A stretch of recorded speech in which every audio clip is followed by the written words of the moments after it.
The Best Eid Ever, written by Asma Mobin-Uddin, illustrated by Jacobsen.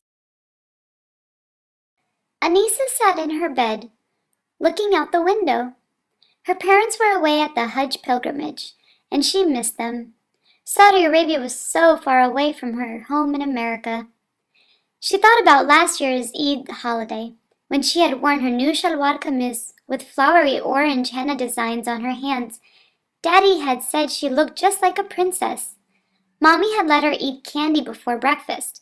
They all went to Eid prayers together and then visited friends all day. But today the house was quiet. Just then, Aneesa's grandmother bustled into the room. "Aneesa, happy Eid!" Nani sat on the bed and greeted her granddaughter with a big hug and kiss. "Time to get ready for prayers." Aneesa returned the hug and then slumped back onto the bed. "Why the sad face, my dear?" Nani gently brushed the hair out of Aneesa's eyes. "Do you miss Mommy and Daddy?"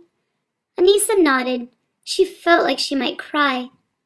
"I know it's hard without your parents here," Nani said, "but please don't be sad. Today of all days, we'll have fun together, just you and me, okay?" Aneesa tried to smile. She didn't want her grandmother to feel bad. "Okay," she said as Nani stood up and walked over to the closet. "Now I have a surprise for you." Nani lifted up the blanket on the closet shelf and pulled out a gift-wrapped box that had been hidden underneath it. Aneesa pulled the ribbon off the box and opened it. Her eyes lit up as she saw the beautiful Eid clothes from Pakistan. Pulling out the kurtan top, she ran her fingers over the soft, shimmering fabric and its gold embroidery and shiny sequins. Purple and gold bangles clinked together as Nani unwrapped them. Handmade Pakistani shoes tucked in tissue paper still lay in the box. "Nani, I love my Eid clothes. How did you know purple was my favorite color? Thank you." Aneesa hugged her grandmother. "I can't wait to get dressed." "There's still more," Nani said, smiling as she pulled a bright red shalwar kameez and a silky yellow garara out of the box. Each outfit had matching bangles and shoes.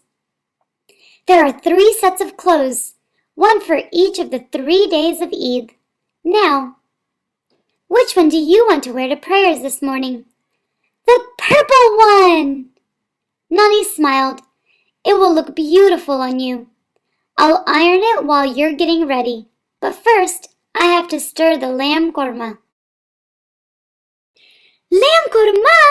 Aneesa jumped out of bed and ran to the kitchen. The aroma of her favorite dinner cooking on the stove made her mouth water. "Please, can I taste some?" Nani scooped out a spoonful of bubbling lamb curry, blew on it, made sure it wasn't too hot, and then gave Aneesa a taste. Aneesa savored the salty, spicy curry in her mouth. It's good." "I'm glad you like it. Now let's hurry and get ready so we're not late for the prayers." At the prayer hall, the imam gave a sermon about the Hajj pilgrimage.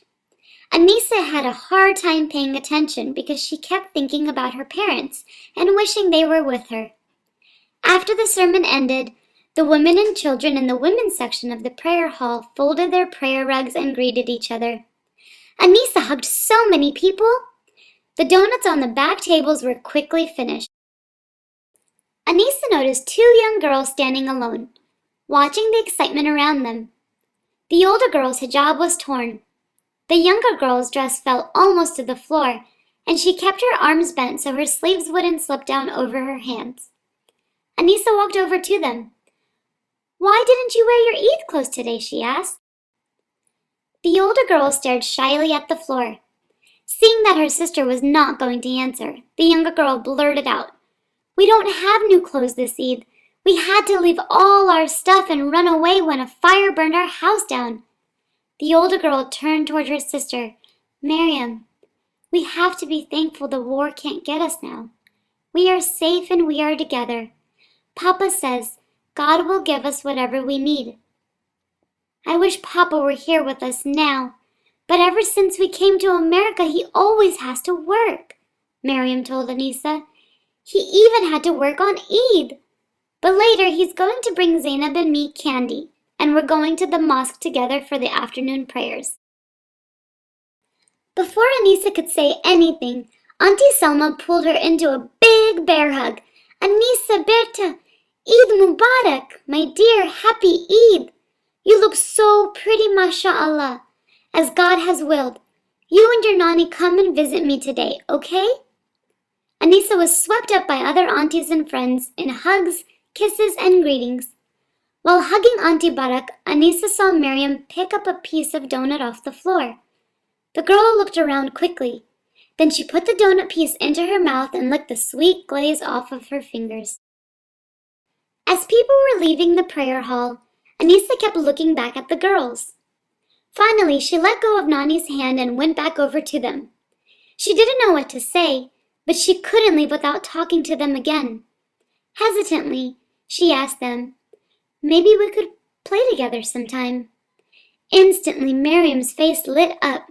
"Sure," she said, flashing a bright smile. Zainab continued to look at the floor. Where do you live now?" Aneesa asked. "In the apartments by the mosque," Miriam answered. Zainab lifted her head to look at Aneesa.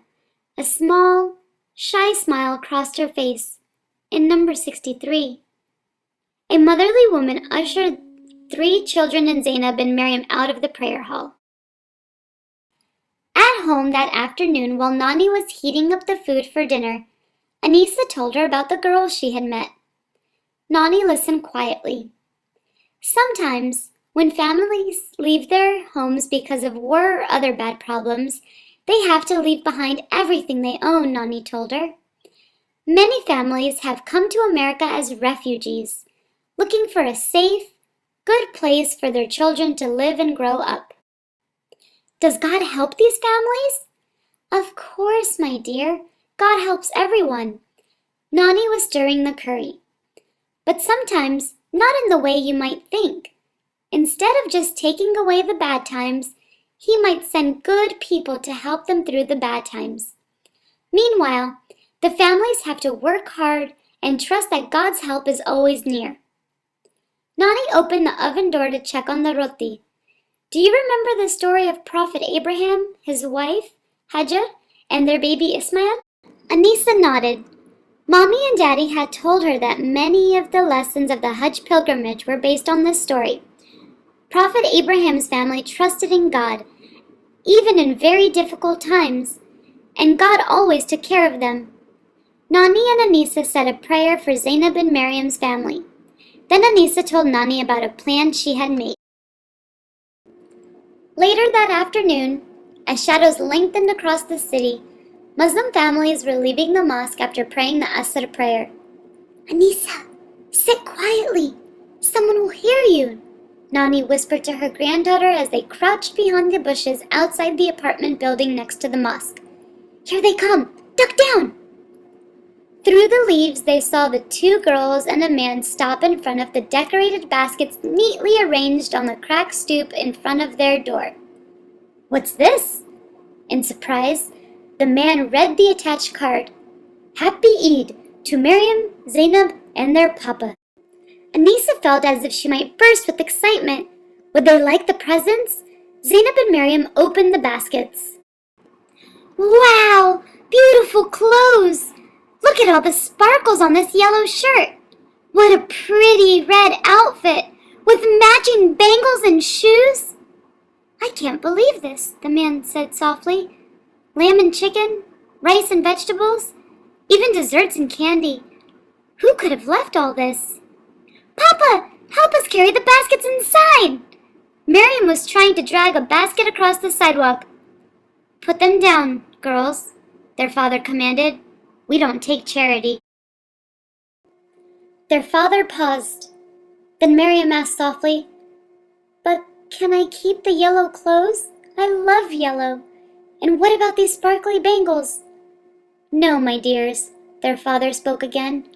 "You know that a Muslim does not beg from others." "But Papa, we didn't ask for them," Zainab pointed out. Papa didn't budge. "I will provide for my family. There are other people who need this food and these clothes more than we do. Now let's go." "Can I just eat this cookie right now?" Aneesa could hardly breathe. What if they didn't take the gifts? As she leaned forward to see better, a twig snapped under her. "What was that noise?" the father asked as he turned around to face the bushes. Aneesa and Nani ducked as his heavy footsteps approached their hiding place. Through the leaves, Aneesa could see the man's stern features and firmly set chin coming toward them. Hidden behind thick eyebrows were soft, gentle eyes. In these eyes, Aneesa recognized the same look of tenderness she often saw in her own father's face. Aneesa and the man looked at each other for a long moment. Then, abruptly, he turned around and walked back to his daughters.